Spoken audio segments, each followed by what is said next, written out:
Red breaking news చూస్తున్నాం. MLA Mahipal Reddy MP Raghunandan రావులపై కవిత తీవ్ర విమర్శలు గుప్పించారు. పటాన్ చెరువులో పూర్తిగా మ్యాచ్ ఫిక్సింగ్ రాజకీయాలు నడుస్తున్నాయని మండిపడ్డారు కవిత. ఇక్కడి ఎమ్మెల్యే ఏ పార్టీలో ఉన్నారో ఆయనకే తెలియదని పరిస్థితిలో నెలకొందని ఎద్దేవా చేశారు. నాయకులు మాత్రమే బాగా అభివృద్ధి చెందారని, ప్రజలకు ఎలాంటి లబ్ధి చేకూరలేదని ఆగ్రహం వ్యక్తం చేశారు. బీజేపీ ఎంపీ రఘునందన్ రావు ఇక్కడ మున్సిపల్ ఎన్నికల్లో బీఆర్ఎస్కే ఓటు వేస్తారని వ్యాఖ్యానించారు. నాయకులంతా కలిసికట్టుగా పటాన్ చెరువును దోపిడీ చేస్తున్నారని, పట్టపగలే ప్రభుత్వ పాఠశాలను బుల్డోజర్లతో కూల్చేశారని కవిత ఆరోపించారు.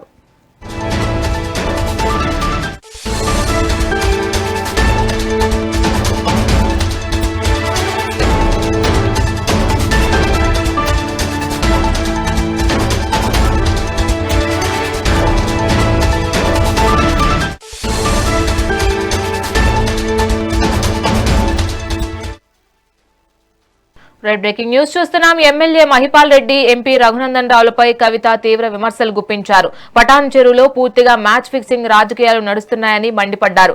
ఇక్కడి ఎమ్మెల్యే ఏ పార్టీలో ఉన్నారో ఆయనకే తెలియని పరిస్థితి నెలకొందని ఎద్దేవా చేశారు. నాయకులు మాత్రమే బాగా అభివృద్ధి చెందారని, ప్రజలకు ఎలాంటి లబ్ధి చేకూరలేదని ఆగ్రహం వ్యక్తం చేశారు. బీజేపీ ఎంపీ రఘునందన్ రావు ఇక్కడ మున్సిపల్ ఎన్నికల్లో బీఆర్ఎస్కే ఓటు వేస్తారని వ్యాఖ్యానించారు. నాయకులంతా కలిసికట్టుగా పటాన్ చెరువును దోపిడీ చేస్తున్నారని, పట్టపగలే ప్రభుత్వ పాఠశాలను బుల్డోజర్లతో కూల్చేశారని కవిత ఆరోపించారు.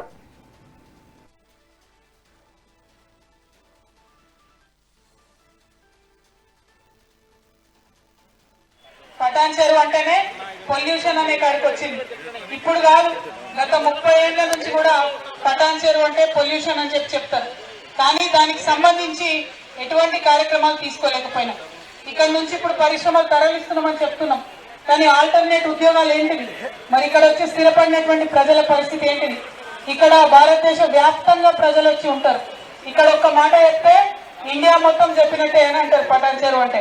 మరి అటువంటి పటాన్ చెరువులో అభివృద్ధి ఏ విధంగా ఉంది అనేటువంటిది కూడా ఆలోచన చేసుకోవాలి. ప్రధానంగా ఏషియాలోనే ఒకప్పుడు పెద్ద ఇండస్ట్రియల్ ఎస్టేట్. అటువంటి ఎస్టేట్ పొల్యూషన్ అయిపోయి 30 సంవత్సరాలలో ఆ నక్కవాగు అని ఉంటుంది పాపం, ఆ నక్కవాగు మొత్తం ఎండిపోయి ఆ నక్కవాగు నుండి కాలుష్యాలు ఇలా మంజీరా నదిలో కలిసేటటువంటి పరిస్థితి వచ్చింది. అంటే పటాన్ చెరువు అంటే కిలోమీటర్ లోపలి వరకు భూమి లోపల పొల్యూషన్ ఉంది. డ్రింకింగ్ వాటర్ కోసం ఒక బోర్ వేస్తే పొల్యూషన్, ఒక బిల్డింగ్ కట్టాలంటే ప్రాబ్లం, ఏదైనా పంట పండించుకోవాలంటే ఇబ్బంది. ఇక్కడ ఉన్న ప్రజలకు ఆ బాధలు తెలుసు, నేను ప్రత్యేకంగా చెప్పే అవసరం లేదు. కానీ తెలంగాణ రక్షణ సేన తరఫున మాత్రం మేము మీకు ఒకటే మాట ఇస్తా ఉన్నాం. వీఆర్ కమిటెడ్ తెలంగాణ వనరులు కాపాడుకోవడానికి, తెలంగాణ భూములు కాపాడుకోవడానికి, తెలంగాణ ప్రజలను కాపాడుకోవడానికి, పటాన్ చెరువులో ఉన్న పొల్యూషన్ తగ్గించడానికి, ఇక్కడ ఉండేటటువంటి ప్రజలందరికీ తలలో నాలుకగా ఉంటూ మీకోసం పనిచేయడానికి. మరి ఇప్పుడు ఇక్కడ ఉన్నటువంటి ఎమ్మెల్యే అసలు ఏ పార్టీలో ఉన్నాడో ఆయనకు కూడా తెలియదు కావచ్చు. ఎక్కడ ఉన్నాడో అనేది ఎవరికి అర్థం కాని పరిస్థితి ఉన్నది. మరి ఏమన్నా అభివృద్ధి జరిగిందా అని అంటే ఎమ్మెల్యే గారి ఆర్థిక వనరుల మాత్రం బాగా అభివృద్ధి జరిగింది తప్పితే ప్రజలకు సంబంధించి అభివృద్ధి చాలా తక్కువగానే జరిగింది.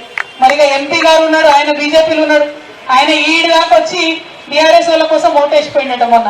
అంటే అన్ని పార్టీలు ఉన్న వాళ్ళందరూ కూడా కలిసికట్టుగా ఇక్కడ ఒక దోపిడీలు చేస్తున్నారు.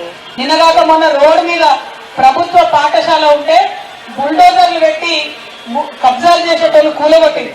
ప్రజలు మళ్ళా యుద్ధం చేసేంత వరకు కూడా కలెక్టర్ వచ్చి దానికి కాంపౌండ్ వాళ్ళు కట్టలేదు. మరి బుల్డోజర్లు పెట్టి రౌడీలు పట్టపగలు ప్రభుత్వ పాఠశాల కూలగొడుతున్నారంటే ఒకరి సహకారంతో అవుతుందా? అందరి సహకారంతోనే అవుతుంది. కాబట్టి ఈ పటాన్ చెరువులో ఏదైతే మ్యాచ్ ఫిక్సింగ్ రాజకీయాలు ఉన్నాయో అవన్నిటినీ పక్కకు తీసేద్దాం. పటాన్ చెరువులో ఏదైతే పొల్యూషన్ ఉందో దాన్ని తగ్గించడానికి సరికొత్త ప్రణాళికలు వేసుకుందాం. పటాన్ చెరువులో ఉన్న పేదవాళ్ళు ఎట్లా ముందుకు పోవాలో దానికోసం ఆలోచన చేసుకుందాం.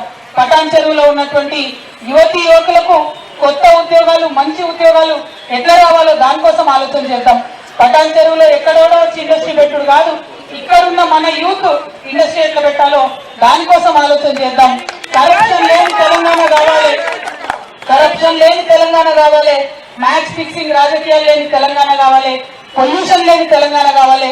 దానికోసం తెలంగాణ రక్షణ సేన కమిట్మెంట్ తో పనిచేస్తుందని చెప్పి మీ అందరికి కూడా వాగ్దానం చేస్తున్నాం. Thank you. జై తెలంగాణ, జై తెలంగాణ.